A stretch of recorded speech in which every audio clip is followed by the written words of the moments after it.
First of all, I want to say rest in peace to Ananda Lewis. Was very saddened by the news. Literally grew up watching her. And it's just sad how many Black women have died due to breast cancer and other forms of cancer. And the reason why, breast cancer is such a serious thing, right? So are other cancers. But the thing about breast cancer is that it's an estrogen dominant cancer, meaning that it starts off as estrogen dominance, right? And a lot of women don't know that. And when you have fibroids, when you have ovarian cysts, you're estrogen dominant, right? A lot of women don't know the first signs that something is not right, right? Or we know and we ignore it. And unfortunately, that's also what Ananda did. So I want to talk more about this topic. I'm really passionate, of course, about women's health. Also, I have an aunt who passed away at the age of 32 due to breast cancer, right? Left behind 5 children over 10 years ago. So it's, it's just so sad about how many women, even before the age of 40, are being diagnosed with breast cancer, and the mortality rate, especially for Black women, when it comes to breast cancer, is very high. Okay, so I read an article that highlighted Ananda Lewis where she shared her story. This article was written January 2025, so a few months ago, earlier this year. And, so it's, surprising to me that she just passed. But she shared her story about the beginning of when she first noticed something was off and what she did. Okay, so I wanted to kind of summarize that for you guys. And so this can help someone, because like I said, a lot of us, we ignore these little signs, right? And unfortunately, it could be to our own detriment, okay? I'm not blaming anybody. I'm not blaming her because she did the right thing, as far as addressing this. But I just want to give more context to what I read. And a shout out to my client who actually brought this article to my attention. I was able to read it, dissect it, and really absorb it. So I can give, I can share it with you guys and to know, because there's a lot of misinformation out there, right, about what really happened. So we're going to talk about it.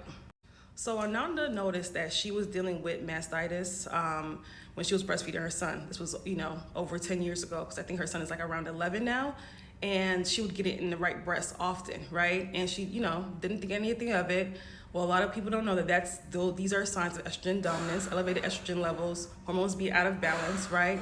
So she would get that often. So she did not notice until about 2018 that she had a lump in that same area, the same breast. And the lump was very small, about the size of a pea. So, and she has history in her family of breast cancer. She's seen her mom go through it, her cousin go through it. They went to the conventional methods. They, had the chemotherapy. She saw all of what they went through and decided to go another route. So she went in, to a breast specialist, got a scan January 2029, found out that her breast cancer was stage 3, okay? So after doing more and more research, she also found out that, cancer was due to environmental methods and lifestyle methods, 90%, right? Which is very true, right? So she was starting to make changes with her diet, her lifestyle. She got, high doses of vitamin C, IV. She really turned her life all around.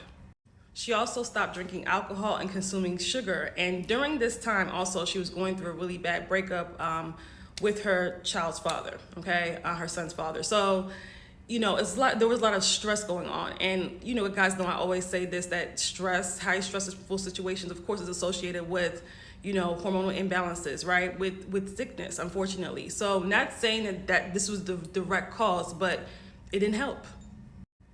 January 2020, she noticed that things were growing slowly, but they were improving, according to her doctors. So she wasn't really worried about it, right? So, what she was doing was working.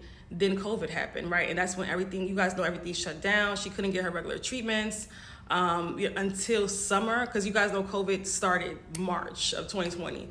So she went some time without getting her regular treatments, without, seeing doctors and getting ultrasounds. And she wanted to do surgery, but they were not doing surgeries unless it was an emergency surgeries back then. So in August 2020, she ended up packing her stuff and going for 16 weeks of treatment to integrative facility. She says that it was in Arizona. And what they did was mix up pretty much conventional methods with natural methods, right? Mixed up both. So she was doing a form of chemo, but still she was also addressing still, you know, the diet, the root causes, and it was not as harsh as I guess regular chemo would, because you guys know chemo just destroys the body, right? So it was a form of chemo that wasn't as harsh, and it was she was also doing natural methods to help, you know, what the chemo, with that form of chemo had done. Hopefully that makes sense, right? So she did that for 16 weeks, and it was a huge improvement in just her overall health, in the cancer. She actually left there after 16 weeks. Her cancer had went from stage 3 to stage 2. So it got significantly better. And this was, you know, back in 2020. So she left December 2020. So what happened is life happens, right? She, you know, the stresses and demands of being like, you know, a single mother, and, you know, she lost her insurance, right? So she couldn't go do the ongoing treatment for about 2.5 years. So I'm sure that played a role in it, right? She couldn't do the ongoing treatment methods. She went back to normal life.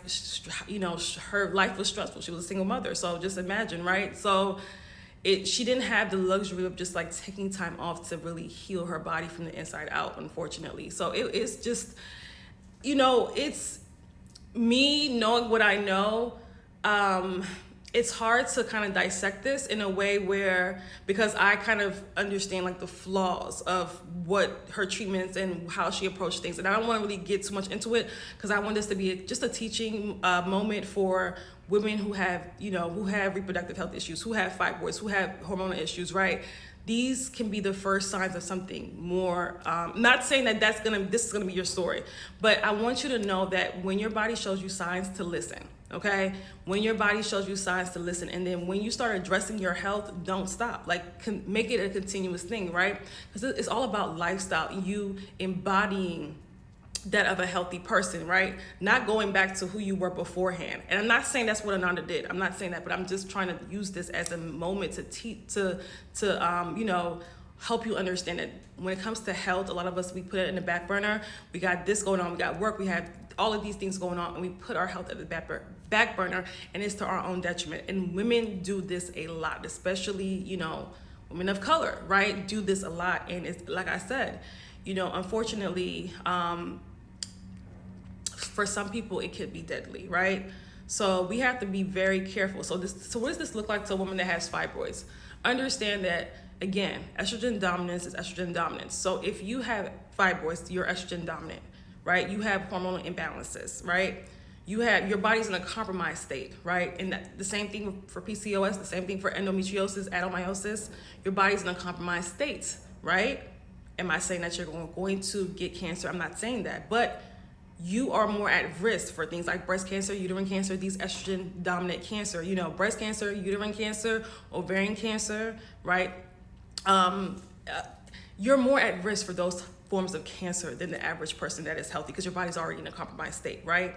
That's why it's so important to get to the root cause of the problem and address these things naturally. It is, you know, it is so important to do the work to balance your hormones, to not ignore, like, our body shows us so many signs. So many women ignore them. We're taught, unfortunately, by conventional medicine, that they play a part to ignore our bodies and to prioritize testing and prioritize, you know, showing us what's wrong, instead of your body shows you what's wrong first, right? Instead of trusting and knowing our bodies, right? So hopefully this was able to help somebody. There was a lot of misinformation about her only doing natural methods, and that's why it was dangerous. And I saw some articles out there like that, and people were, you know, unfortunately using her story as, oh, why you should go to the conventional route when it comes to cancer. No, if you have any ounce of a brain cell, right, you know that tons of people go the chemotherapy route and they still pass away, right? So we have to address the root causes. You know, like I said, there's a lot of flaws, and even though she had the right intention, I hate to say this, but there was also a lot of flaws in her approach, okay? And maybe, you know, I don't like to talk too much about the big C cancer.